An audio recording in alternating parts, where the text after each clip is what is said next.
L'inspecteur Lafouine est invité pour une partie de cartes chez une de ses vieilles connaissances, le commissaire Kivala. Les deux amis se retrouvent autour d'une table en compagnie de quatre autres joueurs.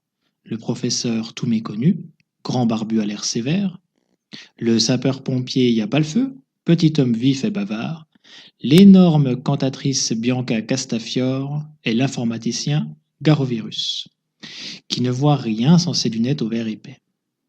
Alors que la partie vient de commencer, tout méconnu se lève et demande discrètement l'emplacement des toilettes.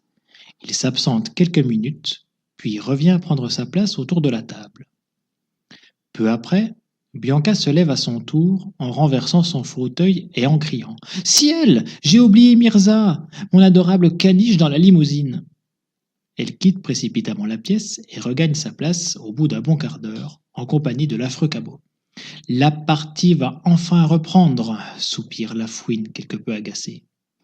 Mais Yapalfeu se redresse soudain et sort sans fournir d'explication. Il revient rapidement, l'air embarrassé.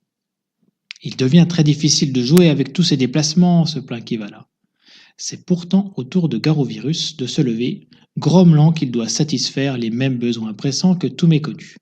Tiens, il a laissé ses lunettes sur la table, remarque Lafouine, qui a pour habitude de noter les détails les plus insignifiants. Garovirus ne tarde pas à revenir, et les joueurs peuvent enfin finir leur partie. Le lendemain, Lafouine reçoit un appel téléphonique de Kivala, qui lui annonce tout affolé. « Lafouine, c'est affreux! On a volé mes économies! Je les avais cachées dans un réduit près de la salle de jeu. Vous savez, cette petite pièce vide à l'ouverture minuscule, où l'on ne peut même pas entrer que le profil. Mon argent était dans un coffre dissimulé à bonne hauteur, dans le mur. Le mécanisme d'ouverture est minuscule, on le voit à peine. Quelqu'un a pourtant réussi à l'actionner.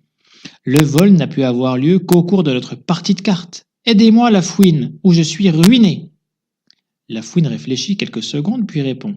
« Ne vous inquiétez pas, je crois que je connais le coupable. »